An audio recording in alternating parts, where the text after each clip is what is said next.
Hello learners, welcome to NIOS Studio. I am Dr. Sona Ahuja, Associate Professor. Today we will talk about nature of assessment of mathematics learning. And here we would try to answer these questions. What is the nature of mathematics learning? What are the principles on which assessment of mathematics learning is based? And what is the criteria of good assessment? So let's address the first question, what is the nature of mathematics learning? In order to answer this question, we should know that at the early stage of schooling, it is very important that student is involved in the process of learning and he is actively interacting with the immediate environment. For example, in this image, you can see that rather than just teaching numbers 1, 2, 3, 4 to a learner, we give them objects so that he can relate the number concept with the objects. And yet another image, you can see that students are actively engaged in the learning process and they are playing with the images, with the 3D images. So, while teaching, we have to ensure that students see, they visualize, they do what they learn. And the next important thing is that we should move from concrete to abstract. We have to give them concrete learning experiences. So while teaching the fundamental operations of mathematics, how to add the numbers, give them the objects, ask them to add the objects and then give the symbols to those objects. Symbol to 3 objects, symbol to 2 objects and the sum of the objects. Thus, if they visualize what they do, then the learning becomes easier. And in another example, again you can see here that when we give fractions, the concept of fractions to the students, 4 by 8, 2 by 4, 1 by 2, these are just symbols which are formed in the mind, but they would learn easier if we make them visualize the symbols. You can give them the pieces, break into half, break into again one more halves, that is 2 quarters or 4 quarters of the entire whole, or even breaking further into pieces, thus giving them the concept that half is equal to 2 by 4 which is equal to 4 by 8. Thus the concept of fractions can be given to them by making them visualize or perform the activities related to mathematics. This contextual understanding will help them to master the basic conceptual framework. Now let's address the second question. What are the principles on which the assessment of mathematics learning is based? The first principle states that assessment should reflect that mathematics is an important subject for students to learn, and this is called the content principle. It is important that students should realize how significant mathematics is there in their lives. Without understanding the importance of mathematics, it is like they are just groping in the dark. They don't know what they are learning.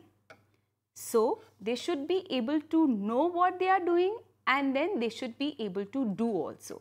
This is what the content principle states.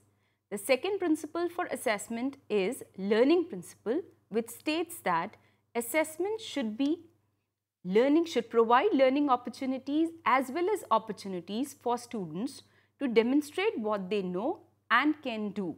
Thus, it creates the meta-awareness in students. Once they know what they know, they can move ahead. Once they know what they do not know, they can solve those problems or discuss with the teacher their problems and they can learn. Thus, then they can know what they don't know and they know what they know. So this is the learning principle. They should know the status of their learning.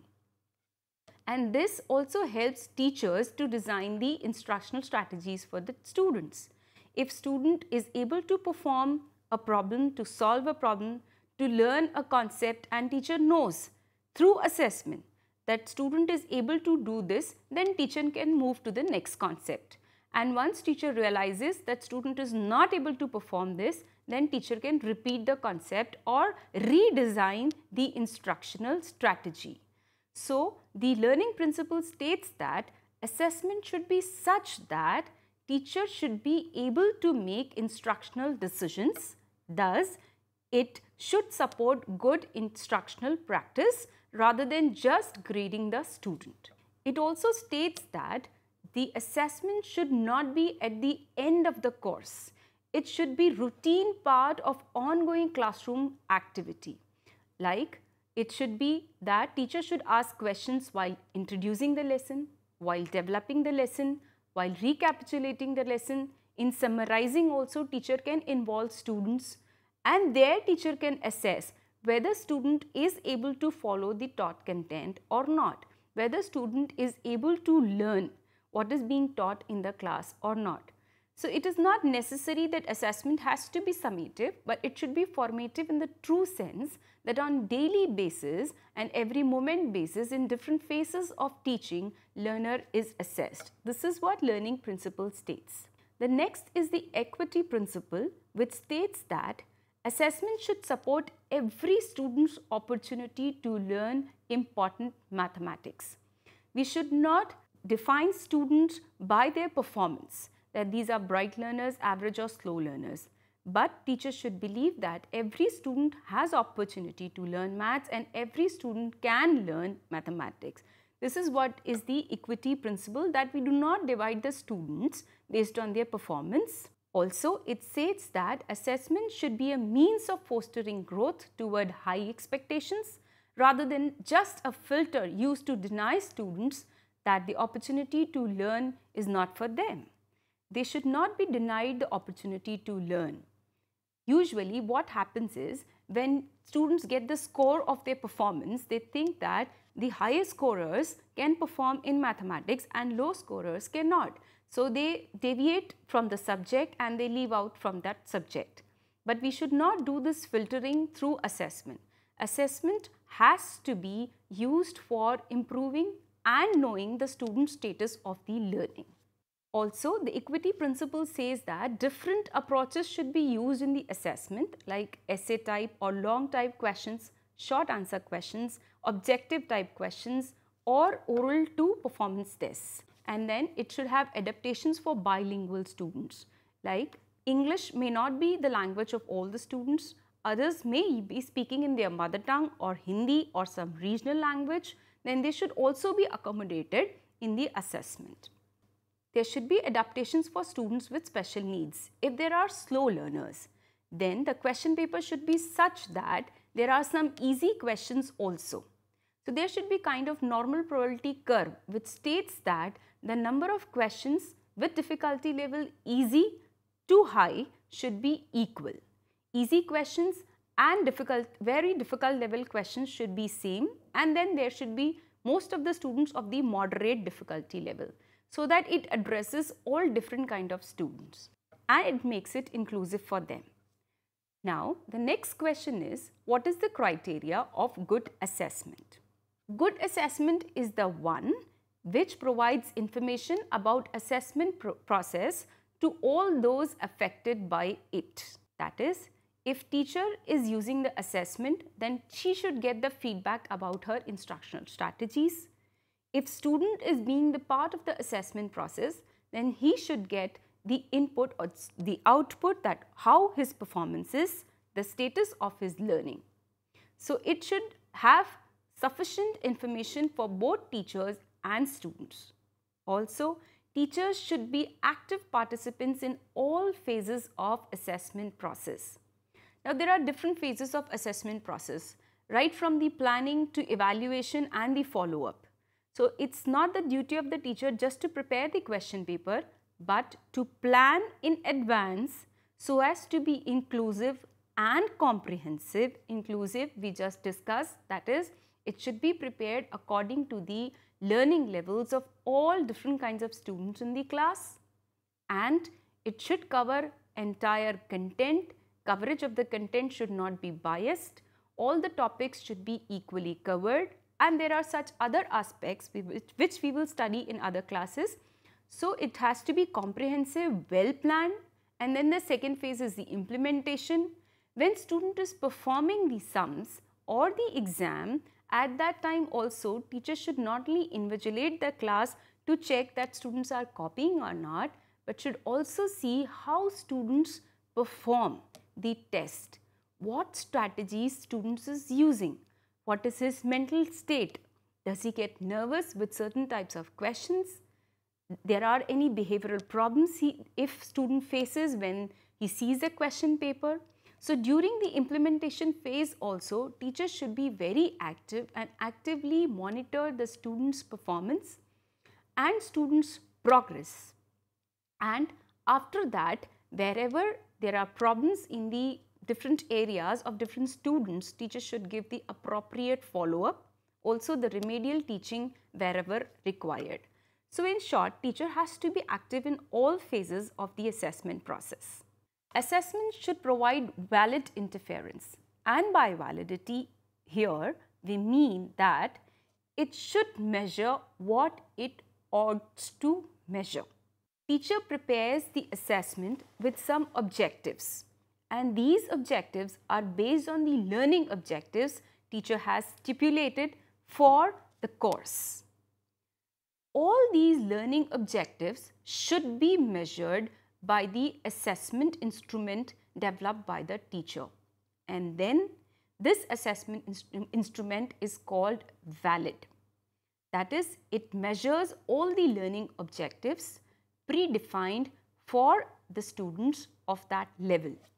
Assessment should be open to scrutiny and modification.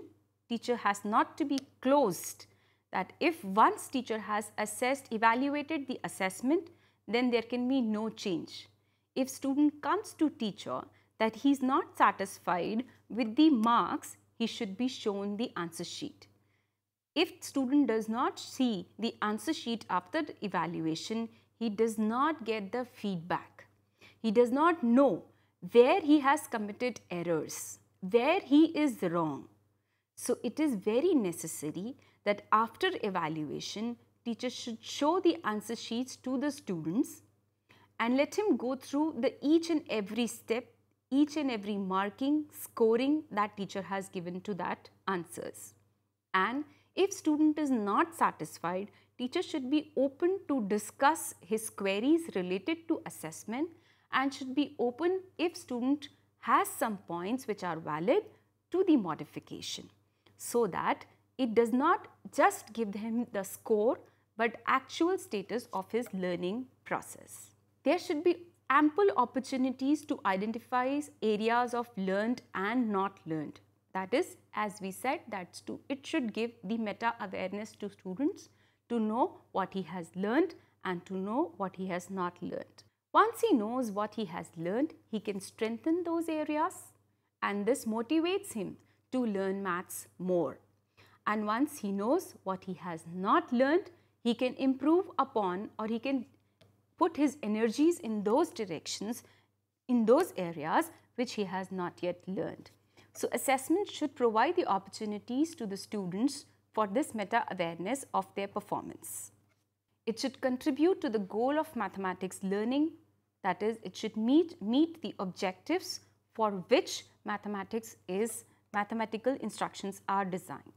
It should overcome the passive view of rote learning, that is, while preparing assessment, we should be careful that we do not only add recall type of questions, but we should also address the objectives of higher order thinking like evaluation, understanding, comprehension, analysis, creating, and so on. So we should not only have questions like who has given this formula or what is the formula, which just emphasizes on the rote learning. Student has crammed the formula. He remembers that profit is this, selling price minus cost price, but he does not know the concept. So he would just reproduce the formula, whereas he must not have learned the skill where to use the formula. So it should be taken care that when we design assessment, we not only assess the recall ability of the learner, but his other higher order abilities also. Then it should indicate what students should learn.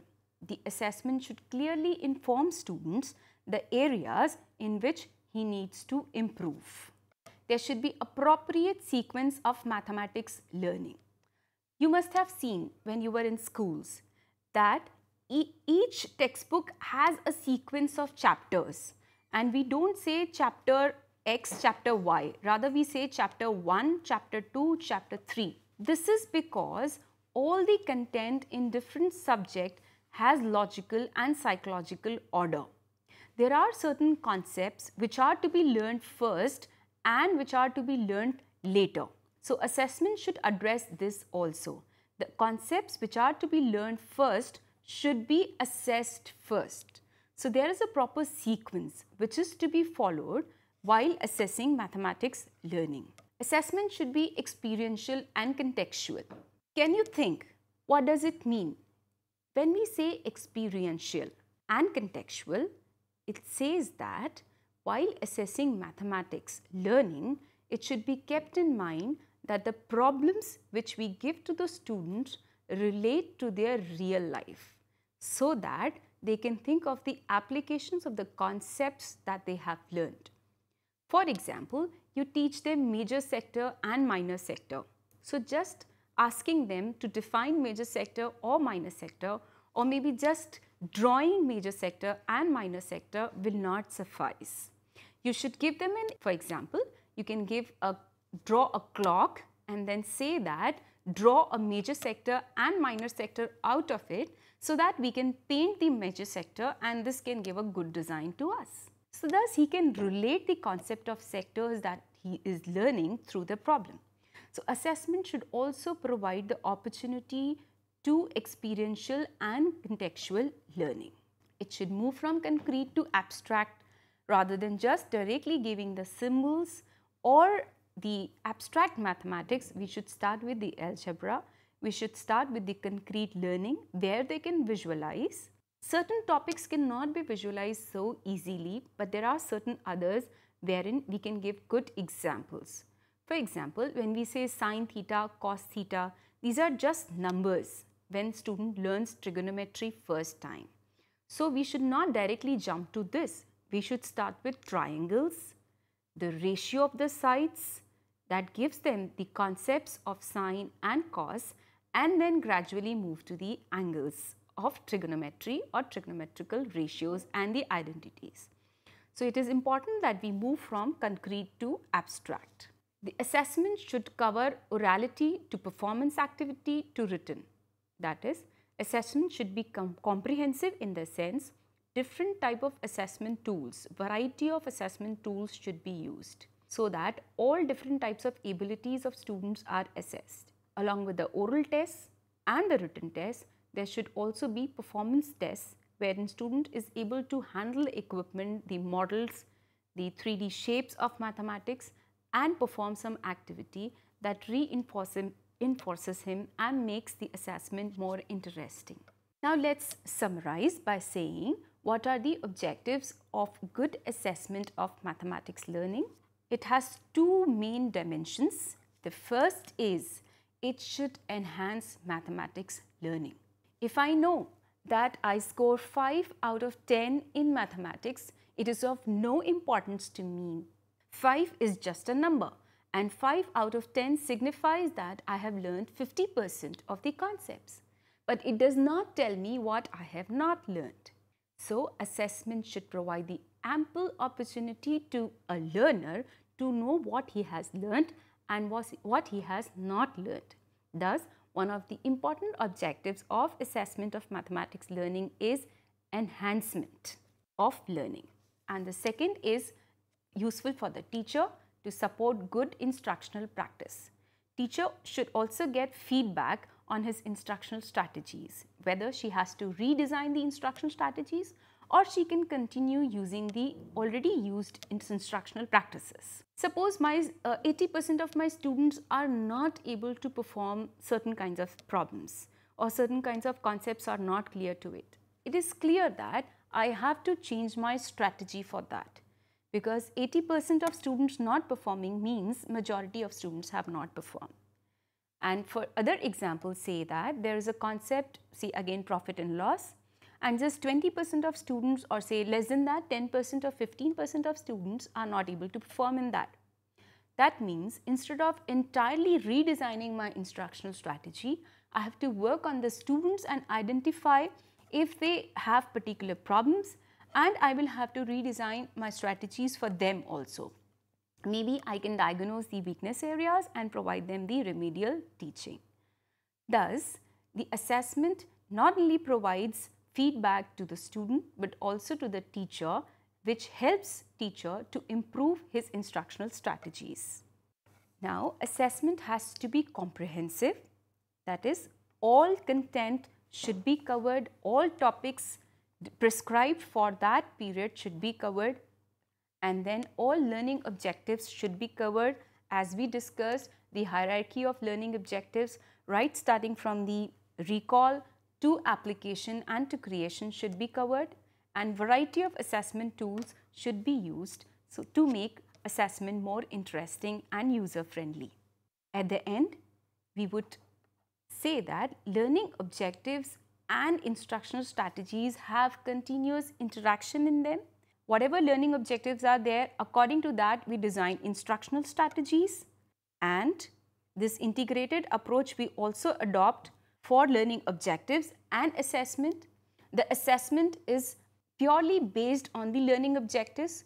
For example, right now we discussed that if our learning objective is student will be able to define, student will be able to construct, student will be able to solve, then accordingly our assessment questions would be. So we have to follow integrated approach, and this integration has also to be there in learning objectives and the assessment. Assessment is purely based on the learning objectives. Our assessment tools and items depend on the learning objectives. For example, the learning objectives are the student will be able to define, the student will be able to solve, the student will be able to construct, then accordingly I can select the tools. And assessment in turn provides the feedback to the learning objectives that whether the learning objectives are achieved or not. So these are again interrelated, and the third interrelation is among the instructional strategies and the assessment. Assessment also gives feedback to the instructional strategies. Thus, all three concepts, learning objectives, assessment and instructional strategies, are integrated. And in order to be assessment to be comprehensive, teacher has to see to it that all three go together and we adopt integrated approach. Learning objectives should tell us how the assessment should be. Assessment should give feedback whether learning objectives are achieved or not. Then learning objectives should be the base for instructional strategies, and instructional strategies should be designed on the feedback of the assessment, and assessment should tell us what kind of instructional strategies we should design for the learner. So this will help the student to self-monitor and to self-regulate his learning. So let's see whether you have understood what we discussed or not. Try to answer these questions for self-evaluation. What are the objectives of assessment of mathematics learning? What are the principles of assessment of mathematics learning? What is the nature of assessment of mathematics learning? Thank you.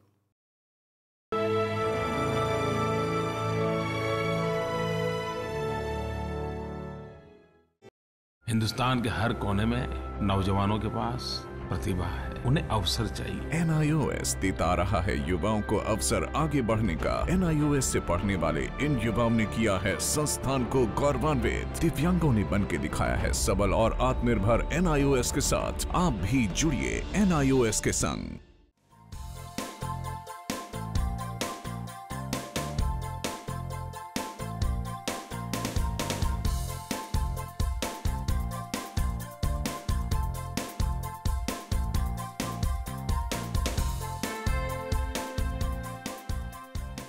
घर बैठे पाएं राष्ट्रीय मुक्त विद्यालय शिक्षा संस्थान यानी NIOS में एडमिशन, वो भी एकदम आसान तरीके से, जिससे शिक्षार्थियों को होगी समय और धन दोनों की बचत। NIOS से शिक्षा कभी भी कहीं भी।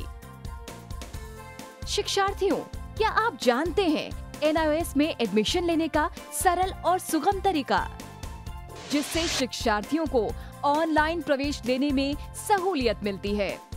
NIOS में प्रवेश की प्रक्रिया पूर्णतया ऑनलाइन है।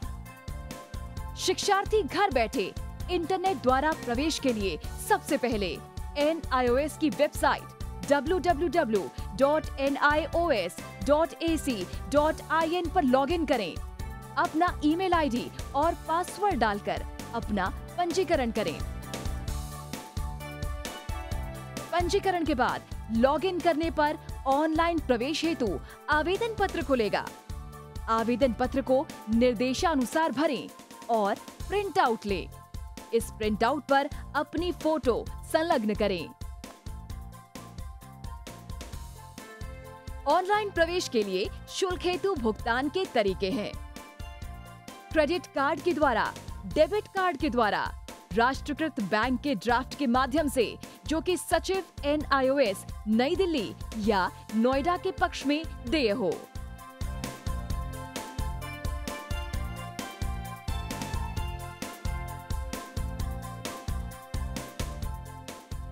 भरे हुए आवेदन पत्र के साथ साथ डिमांड ड्राफ्ट और संलग्न किए जाने वाले दस्तावेज हैं जन्म रजिस्ट्रार के जिला कार्यालय से जारी जन्म प्रमाण पत्र की सत्यापित प्रति, जिसमें जन्म तिथि अंकित हो, पिछले विद्यालय से प्राप्त विद्यालय छोड़ने का प्रमाण पत्र जिसमें आवेदक की जन्म तिथि लिखी हो। प्रवेश फॉर्म का प्रिंट आउट NIOS के संबद्ध क्षेत्रीय केंद्रों पर 10 दिनों में पहुंच जाना चाहिए, अन्यथा उचित दस्तावेज न लगे होने पर आवेदन फॉर्म रद्द किया जा सकता है।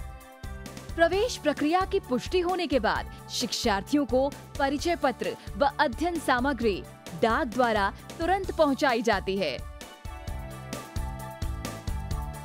ऑनलाइन प्रवेश एक बहुत ही सुगम और सुविधाजनक प्रवेश प्रणाली है। Online on time for safe and secure admission.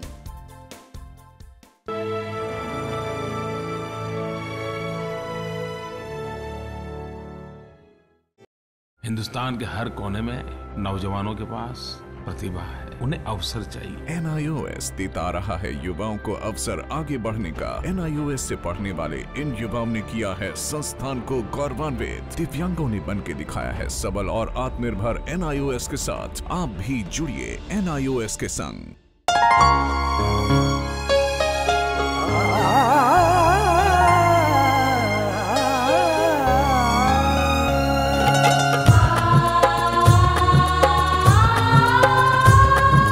जीवन ये प्रकाशित करने, राहों को आलोकित करने, हम अपना दीपक स्वयं बने, हम अपना रास्ता स्वयं चुने।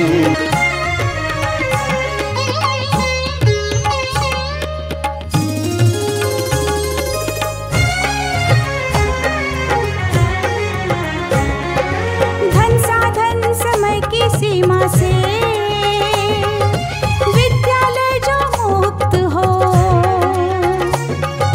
संसाधन समय की सीमा से विद्यालय जो मुक्त हो। कभी पढ़े हम कहीं पढ़े वे विषय